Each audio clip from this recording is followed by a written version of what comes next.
నమస్తే అండి అందరికీ. ఇప్పుడైతే మనం ఏపీ క్యాపిటల్ అమరావతిలోని రెండవ స్టీల్ బ్రిడ్జ్ దగ్గర అయితే ఉన్నాము. నిన్న కూడా అప్డేట్ ఇచ్చాను కదా! అప్పుడేందంటే మనకు ఈ యొక్క పిల్లర్స్‌కి సంబంధించిన వర్క్ అప్డేట్ అయితే ఇచ్చాను. ఇవాళ ఏదైతే కంప్లీట్ అయిపోయిందో పిల్లర్స్ వాటి మీదైతే ఈ యొక్క స్టీల్ గట్టర్‌లైతే ఇన్‌స్టాల్ చేస్తున్నారండి. ఈ రోజు వీడియోలో ఈ యొక్క స్టీల్ గట్టర్‌లకు సంబంధించి ఇన్‌స్టాలేషన్ వర్క్స్ ఎలా జరుగుతున్నాయి, ఏంటి అనేది కూడా క్లియర్‌గా అప్డేట్ ఇస్తాను. ఎక్కడ స్కిప్ చేయకుండా లాస్ట్ వరకు అయితే చూడండి. అలాగే వీడియో చూసే ముందు ఒక లైక్ చేసి అయితే స్టార్ట్ చేయండి. మీరు లైక్ చేయడం వల్ల యూట్యూబ్ అనేది ఇంకా కొంతమందికి అయితే సజెస్ట్ చేయడం అయితే జరుగుతుంది.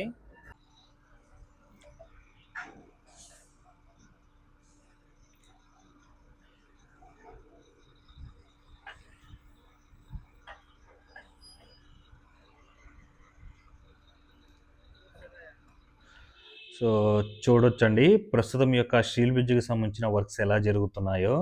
యాక్చువల్‌గా ఈ యొక్క స్టీల్ బ్రిడ్జ్ అనేది మనకు ఫేజ్ 3లో భాగంగా సీడ్ యాక్సెస్ రోడ్ ఫేజ్ 3లో భాగంగా ఈ యొక్క స్టీల్ బ్రిడ్జ్ అనేది నిర్మించడం జరుగుతుందండి. దాదాపుగా 293 మీటర్లయితే ఉంటుంది ఈ యొక్క స్టీల్ బ్రిడ్జ్ అయితే. దీనికి సంబంధించి కూడా ఎన్‌సీసీ అనే కంపెనీ వాళ్ళైతే వర్క్ చేస్తున్నారండి. సో, ఇప్పుడు మనకు ఫస్ట్ 1 అండ్ 2 పిల్లర్స్ పైన మనకు ఈ యొక్క స్టీల్ గడ్డర్‌లయితే ఇన్‌స్టాల్ చేస్తున్నారండి. దానికి సంబంధించిన వర్క్ అయితే స్టార్ట్ అయిందనమాట మీరు చూడొచ్చు. ఆల్రెడీ ఒక గడ్డర్ అయితే ఇన్‌స్టాల్ చేస్తున్నారు. మరో 2 అయితే అన్‌లోడ్ చేసైతే పెట్టుకోనున్నారండి. చూడొచ్చు. దానికి సంబంధించి కూడా ఇప్పుడు ఇంకో లైన్ కూడా ఇన్‌స్టాల్ చేసుకోబోతున్నారనమాట. దానికి సంబంధించి కూడా ఏర్పాట్లనేది చేసుకోవడం జరుగుతుందండి. సో, క్రేన్ సహాయంతో ఈ యొక్క స్టీల్ గర్డర్‌ననేది ఇన్‌స్టాల్ చేసుకోవడం జరుగుతుంది. చూడొచ్చు. అలాగే దీని ఫ్రంట్ కూడా మనకు 128 మీటర్ల స్టీల్ బ్రిడ్జ్ అయితే నిర్మిస్తున్నారండి. దానికి సంబంధించి కూడా ఒక లైన్ అంతా కూడా స్లాబ్ అయితే కంప్లీట్ అయిపోయిందనమాట. రెండవ లైన్ కోసం అయితే డెక్ షీట్స్ అలాగే రీఇన్ఫోర్స్‌మెంట్ వర్క్స్ అయితే జరుగుతున్నాయి స్లాబ్ వేసుకోవడానికి.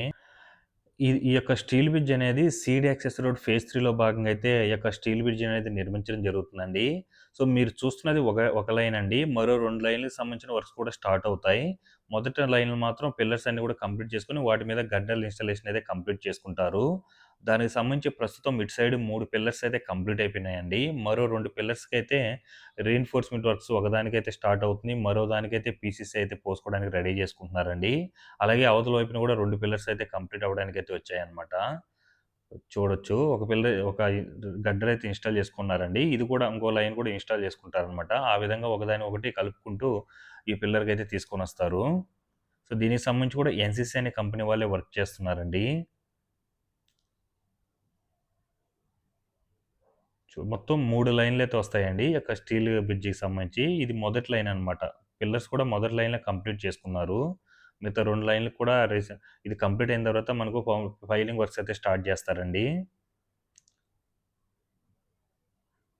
ఈ విధంగా ఒకదానికొకటి ఇన్‌స్టాల్ చేసుకుంటారనమాట. వాటి పిల్లర్స్ కంప్లీట్ అయిపోయిన పిల్లర్స్ మీద. కంప్లీట్ చేసుకున్న తర్వాత వాటి మీద డెక్ షీట్స్ అవన్నీ కూడా ఇన్‌స్టాల్ చేసుకొని, రీఇన్ఫోర్స్‌మెంట్ వర్క్ చేసుకొని దాని మీద స్లాబ్ పోసుకుంటారనమాట. తర్వాత దాని మీద తారైతే వేస్తారండి. సో, చూడొచ్చు. ఇదేదైతే ఇటు సైడ్ మనకు 3 పిల్లర్స్ అయితే కంప్లీట్ అయిపోయినాయి గదా! వాటి మీదయితే ఈ యొక్క స్టీల్ గట్టర్‌ననేది ఇన్‌స్టాల్ చేయడం అయితే జరుగుతుంది.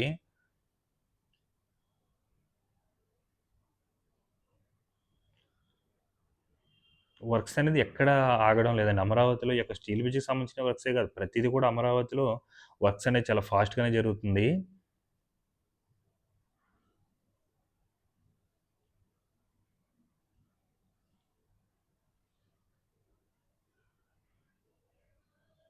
చూడొచ్చండి. అలాగే మనకు ఫ్రంట్ సైడ్ గూడా ఈ యొక్క రీఇన్ఫోర్స్‌మెంట్ వర్క్స్ ఏదైతే 2 పిల్లర్స్ బ్యాలెన్స్ ఉన్నాయన్నమాట యువతల వైపు. దానికి సంబంధించి కూడా ఐరన్ రాడ్స్ అవన్నీ కూడా కటింగ్స్ అయితే జరుగుతున్నాయండి రీఇన్ఫోర్స్‌మెంట్ వర్క్స్ కోసం. అది కూడా నాకు తెలిసి ఈ వీక్ లేదా నెక్స్ట్ వీక్ కల్లా ఆ పిల్లర్స్ కూడా కంప్లీట్ అయిపోతుంది. చూడొచ్చు. అటు సైడ్ అనుకుంటే మనకు ఐరన్ కటింగ్స్ అవన్నీ కూడా జరుగుతున్నాయి చూడండి. అవన్నీ కూడా రీఇన్ఫోర్స్‌మెంట్ వర్క్స్ కోసం అండి. 2 పిల్లర్స్ అయితే బ్యాలెన్స్ ఉంది బేసిక్ లెవెల్‌లో. వాటి కోసం అయితే రీఇన్ఫోర్స్‌మెంట్ వర్క్స్‌కి. ఎగ్జాక్ట్‌గా మనకు ఈ ప్లేస్ నుండే ఫేజ్ 3కి సంబంధించిన వర్క్స్ అయితే స్టార్ట్ అవుతాయండి. ఇక్కడి వరకు సీడ్ యాక్సెస్ రోడ్ ఫేజ్ 2 అనమాట. ఇక్కడ నుండి ఫేజ్ 3 వర్క్స్ అండి సీడ్ యాక్సెస్ రోడ్‌లో. మొత్తం సీడ్ యాక్సెస్ రోడ్ అనేది 21 కిలోమీటర్లు అయితే ఉంటుందండి. అందులో మనకు మొదటి ఫేజ్‌లో 14 కిలోమీటర్లనమాట. దొండపాడు నుంచి వెంకటపాలెం వరకైతే ఉంటుంది. ఇప్పుడు రెండో ఫేజ్ వచ్చేసి వెంకటపాలెం నుంచి ఇప్పుడు మీరు చూసారు కదా! ఆ ప్లేస్ వరకైతే ఉంటుందండి. సో, ఉండవల్లి వరకు. ఇప్పుడు మనకు మూడో ఫేజ్‌లో ఇక్కడి నుండి మణిపాల్ హాస్పిటల్ వరకైతే మూడో ఫేజ్ అయితే స్టార్ట్ అవుతుందండి. చూడండి ఇక్కడంతా కూడా మనకు రీఇన్ఫోర్స్‌మెంట్ వర్క్స్ కోసం 2 పిల్లర్స్ కోసం ఐరన్ కటింగ్స్ అవన్నీ కూడా చేసుకోవడం జరుగుతుంది. చూడొచ్చండి. చాలా ఈ యొక్క ఫేజ్ 3లో నిర్మిస్తున్న ఈ యొక్క స్టీల్ బ్రిడ్జ్‌కి సంబంధించిన వర్క్స్ మొత్తం చాలా అంటే చాలా త్వరగా కంప్లీట్ చేసుకున్నారండి. మొదటి లైన్ పిల్లర్స్ అయితే. ఇప్పుడు కంప్లీట్ చేసుకోవడమే గాక ఏదైతే కంప్లీట్ అయిపోయిందో పిల్లర్స్ వాటి మీద ఇప్పుడు స్టీల్ గడ్డర్‌లయితే ఇన్‌స్టలేషన్ వర్క్స్ కూడా స్టార్ట్ అయ్యాయని చూడొచ్చు. సో, ఈ 3 అయితే ప్రస్తుతం యువతల వైపయితే కంప్లీట్ అయిపోయిందండి. అలాగే రెండిటికేందంటే ఒకదానికి పీసీసీ పోసేసారు చూడొచ్చు. వీటి మీద రీఇన్ఫోర్స్‌మెంట్ వర్క్ చేసుకొని కాంక్రీట్‌తో పిల్లర్స్ అయితే నిర్మించుకుంటారండి. అట్లా మరో దానికేందంటే ఇప్పుడు పీసీసీ పోసుకోవడానికి అంతా గూడా క్లియరెన్స్ పనులైతే స్టార్ట్ చేశారండి ఇక్కడ. మనకిక్కడ ఒక కాలువ ఒకటి కనిపిస్తుంది గదండీ! అది కొండవీటి వాగనమాట. అలాగే అవతల వైపు కూడా ఒక పిల్లర్ అయితే కంప్లీట్ అయిపోయి, మరో పిల్లర్ కోసం అయితే కొంతవరకు కంప్లీట్ చేసుకున్నారు.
సో, ఇప్పుడేందంటే వీటి మీద ఒక్కొక్కటిగా ఇన్‌స్టాల్ చేసుకుంటూ ఎళ్తారనమాట.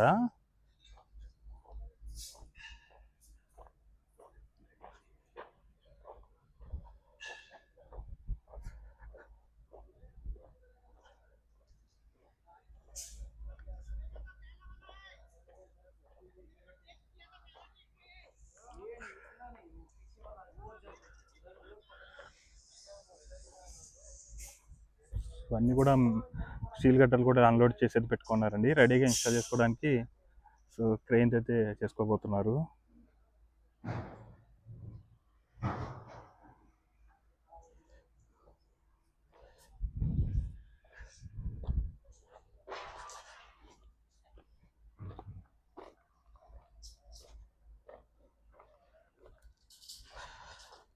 సో, ఇవన్నీ కూడా మనకు కొన్ని కటింగ్ చేసుకుంటున్నారండి. ఈ యొక్క పిల్లర్స్‌కి సంబంధించి ఇదివరకు మనకు అక్కడ రీఇన్ఫోర్స్‌మెంట్ వర్క్స్ అయితే చేసుకోవాలి. దానికోసం అయితే ఇక్కడ కటింగ్స్ అవి చేసుకోవడం జరుగుతుంది.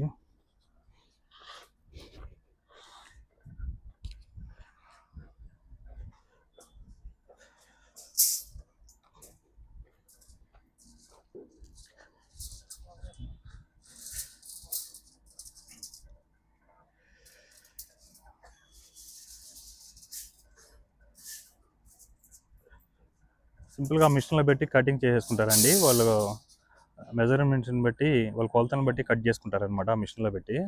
సింపుల్‌గా కట్ చేసేసుకుంటారండి.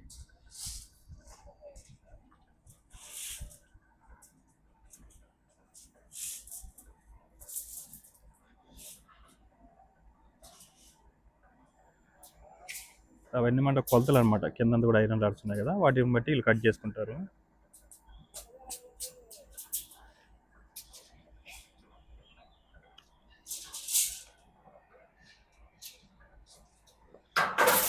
సింపుల్‌గా అనేస్తే కట్ అయిపోతుంది.